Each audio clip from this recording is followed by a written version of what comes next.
Hi guys, so Vince Makinista nga pala. So ang ayusin natin ngayon is yung vibration na nanggagaling dito sa may coolant reservoir or reservoir.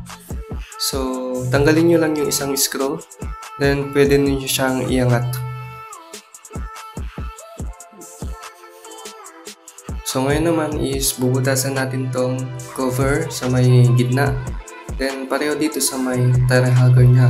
So dapat magkatapat yan, center to center. Then pwede naman kayong gumamit ng barena sa pagbubutas. Kung wala namang barena, pwede naman yung soldering iron.